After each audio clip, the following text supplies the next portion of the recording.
Oi, eu sou o Fogs e hoje eu quero falar sobre as minhas leituras de julho.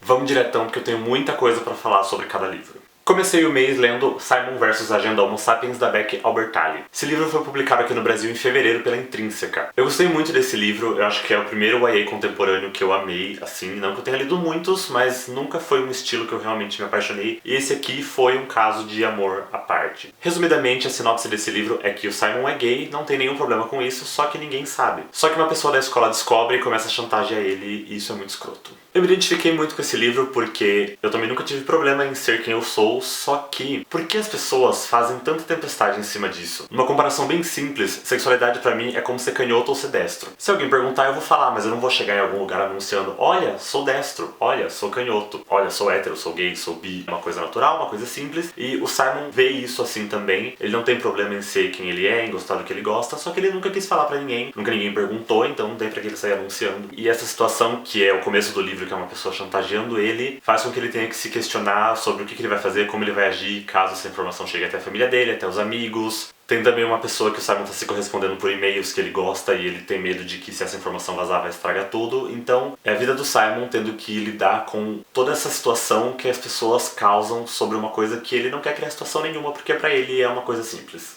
Livros que tratam sobre esse tema, sobre é ok ser gay, são muito importantes por conta da representatividade, que eu não vou explicar aqui agora. Tem um vídeo do Cadu, do Fetiche Literário, que eu vou deixar aqui nos cards, que fala sobre isso muito bem. E nesse livro eu me senti muito representado porque eu me vi no Simon. Outra coisa que eu gostei desse livro foi a escrita da Becky. É uma escrita super simples, bem fácil de ler. Você começa a ler o livro e devora ele, nem percebe que ele passou, isso é maravilhoso sempre. E mesmo com essa situação chata que tem aqui da chantagem, todo o ambiente que a autora criou é muito amorzinho. A família do Simon apoia muito ele em tudo, os amigos dele são muito legais. Tem algumas situações que acontecem na escola, mas ainda assim é uma escola que entende isso, que apoia. E de novo na questão da representatividade, é muito importante isso, que é pra mostrar pras pessoas de que tá tudo bem, vai ficar melhor se não tá bem agora. Vendo esse tipo de coisa nos livros ajuda a gente aqui na vida real a saber que também vai ficar tudo bem.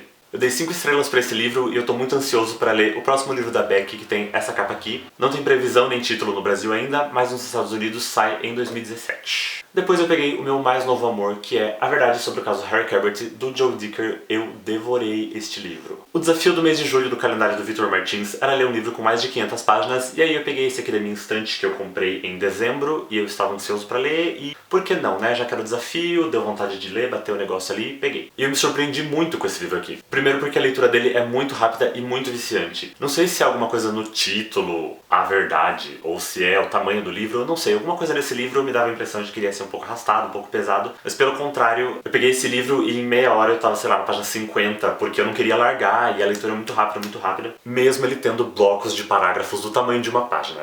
Esse livro conta a história do escritor Marcus Goldman. Ele escreveu um livro que fez muito sucesso e agora ele tá com dificuldade de escrever o segundo, então ele entra em contato com o professor de faculdade dele, o Harry Cabert, que é um escritor de muito sucesso, para ajudar ele a superar esse bloqueio e escrever essa nova história. O problema é que a polícia descobre no jardim do Harry o corpo de uma menina que estava desaparecida há 33 anos e o Harry é o principal suspeito deste assassinato. Os personagens desse livro são um destaque, com certeza. Durante toda a história o autor colocou vários pedacinhos do passado deles, então tem alguns personagens que a gente acompanha por 30, 40 anos, por meio de flashbacks, por meio de lembranças. Isso torna todos os personagens muito queridos, a gente acompanha, a gente se apega. Nenhum deles é perfeito, todos têm qualidades, todos têm defeitos. Tem uns que no começo do livro eu achei insuportáveis, mas depois que vai mostrando a história eu meio que tipo, ok, acho que eu posso te perdoar, não foi culpa sua. E são tantas figuras importantes nessa história que conforme vai desenrolando, conforme vão aparecendo novos mistérios, você fica muito curioso pra descobrir quem matou a Nola, quem cometeu os outros crimes que foram acontecendo. E uma vez que você chega no final do livro, você consegue lembrar de todas as pistas que o autor deu e você passou por cima. Uma coisa que aconteceu real, oficial com esse livro aqui comigo é que eu fiquei me perguntando como estão os personagens. Sabe aquela ressaca que você fica depois e tipo, mas será que ele tá feliz? Mas será que a fulana fez a coisa certa? Mas o que será que a fulana tá fazendo? Eu fiquei assim, sei lá, 2, 3 dias depois eu ficava me perguntando o que a Tamara tava fazendo e se o Marcos estava feliz. São 500 páginas que eu li com muito carinho, que eu com certeza vou reler algum dia na minha vida, porque eu gostei muito dessa história. Eu queria muito que fosse adaptado pra televisão, pro cinema, talvez acho que uma série mesmo, porque tem tanto detalhe aqui que daria uma temporada maravilhosa. Outra coisa bacana desse livro é que como ele fala de dois escritores escritores, a gente acompanha um pouco dos bastidores do mundo editorial. Então tem contrato, ghostwriter, escolher a capa, como é que é o processo de escrita de cada um. O Harry vai dando conselhos pro Marcus para conseguir aprimorar a escrita dele. Tudo isso sem tirar o foco do mistério, que mostra como a escrita do Joel Dicker é bem planejada. Esse livro ganha 5 estrelas, foi favoritado e é com certeza o melhor livro do ano até agora.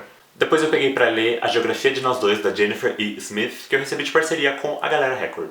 Aqui a gente acompanha a história da Lucy e do Owen. Eles se conhecem no elevador do prédio deles durante um apagão, só que depois o destino deles é separado por vários motivos. A Lucy vai para a Europa e o Owen fica viajando por várias cidades nos Estados Unidos. Eu sempre tive curiosidade por essa autora porque o livro dela, A Probabilidade Estatística do Amor à Primeira Vista, tem um nome que me deixa muito curioso. Aí surgiu a oportunidade de eu ler esse aqui e por que não começar, né? Eu gostei muito da escrita da Jennifer. Essa história aqui tem um tom bem leve, com um sarcasmo assim de fundo que eu gosto bastante de consumir. Então definitivamente eu vou procurar os outros livros dela, provavelmente A Probabilidade, etc. mesmo. Sobre este livro, o que eu mais gostei foi que ele é sobre viagens, só que ele não fica falando só dos pontos turísticos de cada cidade. Praticamente cada capítulo é em uma cidade diferente por conta do que acontece com os personagens, só que não tem aquela coisa falsa de que todos os dias eles estão em um ponto turístico, na Torre Eiffel, na Golden Gate, mostrando pra gente os detalhes que a gente já tá cansado de ver nas fotos. Vai mostrando a rotina deles, então, como são os costumes nas escolas, como que é o estilo de casa, como que é o clima, coisas simples assim, mas que é diferente do que a gente tá acostumado a ver, coisas que eu não conhecia, por exemplo. Então isso é um ponto muito legal. Só que eu não gostei do casal principal, eu não conseguia torcer por eles. Ele é muito fofo, ela é muito fofa, o romance é muito fofo, só que alguma coisa não deu a liga. Eu não sei se é porque eu tinha acabado de sair de um livro super bem construído de personagens e cair nesse aqui que é pequenininho, mas eu senti falta de alguma coisa. O relacionamento deles também não me dava vontade de ver eles juntos. Eles se gostam, eles sabem que eles se gostam, eles têm que ficar separados por conta das circunstâncias, mas eles não conseguem se conectar de nenhuma forma, sabe? Durante a história aqui, eles vão se correspondendo por cartões postais,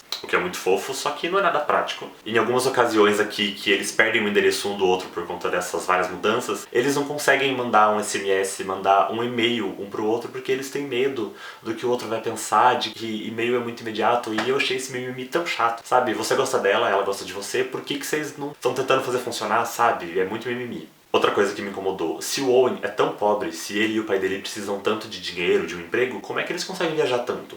Fazendo vista grossa pra tudo isso, é um livro bem fofo, você provavelmente também vai se identificar com algumas frases se você gosta de uma pessoa que está em outro continente.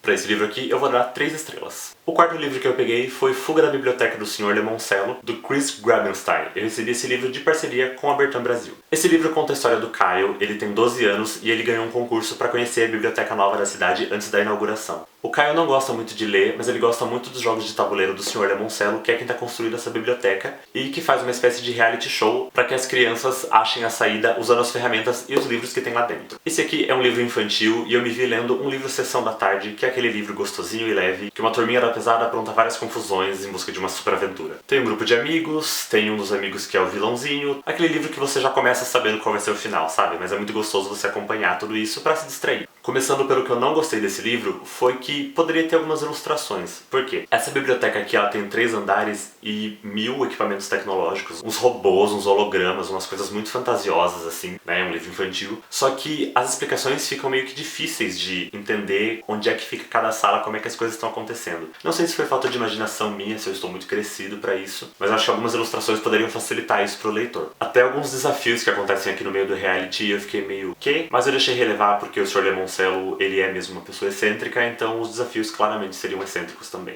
O ponto forte desse livro é que ele dá muita vontade de você estar dentro de uma biblioteca, e nem precisa ser essa aqui super maravilhosa do livro. O fato de os personagens estarem rodeados de livros e informação e conhecimento despertou em mim uma vontade de estar lá no meio também. E eu acho que isso é bom porque isso incentiva a leitura nas crianças. Eu já contei essa história aqui várias vezes, mas eu não era uma criança que lia porque eu nunca tive o exemplo, nunca ninguém me deu um livro pra eu ler. Mas eu era uma criança que adorava ler revista Recreio, super interessante, Mundo Estranho. Se eu tivesse lido esse livro aqui quando eu era curioso naquela idade, eu teria ido pra biblioteca aqui da cidade e teria começado esse hábito bem mais cedo. Essa biblioteca aqui também tem referência a vários autores famosos, desde Arthur Conan Doyle até John Green, e é muito legal você ir pescando as referenciazinhas dos livros que você já leu e dá vontade de ler também os livros que ele cita aqui e que você não conhece ainda. Com certeza vai ser um livro que eu vou dar pros meus sobrinhos lerem. Fuga da Biblioteca do Sr. Lemoncello ganha 3 estrelas. Minha próxima leitura foi Harry Potter e a Câmara Secreta. Como eu contei no mês passado, eu comecei a ler Harry Potter, tô tentando ler um livro por mês, e agora em julho foi o mês do segundo. Eu gostei muito desse livro. Eu já tinha assistido ao primeiro filme, então o primeiro livro não foi nenhuma surpresa pra mim com relação ao enredo, mas a Câmara Secreta eu não assisti ao filme, então eu não sabia de nada que ia acontecer por aqui. O que eu não gostei muito desse livro é que me cansa um pouquinho essas aventuras que o Harry tem no começo do livro. No primeiro livro foi assim e no segundo agora também. Eu sei que no final do livro, cada uma dessas aventuras tem um sentido, tudo se encaixa,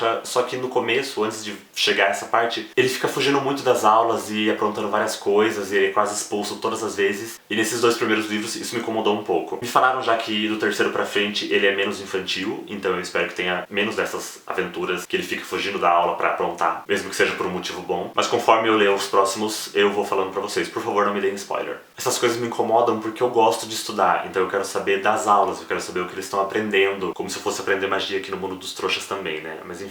Eu tenho certeza de que quando eu acabar todos os livros, eu vou passar horas no Pottermore e nos Tumblr da vida, procurando sobre essas aulas porque é a coisa que me interessa mais neste mundo tão rico. Eu também gosto muito de história, de saber o que aconteceu antes dos personagens, e esse livro tem bastante disso, que é a história do Tom Riddle. Eu tô gostando muito do rumo que a história em geral tá tomando, que é esse embate do Harry com o Voldemort. Estou muito feliz por estar lendo Harry Potter, gostei muito desse livro aqui, e espero gostar também de O Prisioneiro de Azkaban, que eu já assisti ao filme, mas espero que me surpreenda. Foram essas as minhas leituras do mês de julho. Você deve estar pensando que 5 livros é muito pouco, deve ser o que você lê num mês normal, mas pra mim foi uma batalha vencida porque julho é sempre o mês mais corrido pra mim. Mas pra mim é uma batalha vencida porque julho é sempre o mês mais corrido pra mim, é o mês que eu mais tenho coisa pra fazer. E eu não achei que eu fosse conseguir ler 1650 páginas em, sei lá, 20 dias, porque os outros 10 foram hiper corridos. Eu espero que essa onda de leituras continue no mês de agosto, que eu consiga ler mais do que isso agora que eu estou um pouco mais calmo. Se você gostou desse vídeo, não esquece de deixar um like pra me ajudar na divulgação. Comenta aqui embaixo quais livros você acha que eu vou gostar com base nesses aqui que eu gostei esse mês. E não esquece de se inscrever no canal pra receber notificação dos próximos vídeos que a gente postar. Até o próximo, tchau!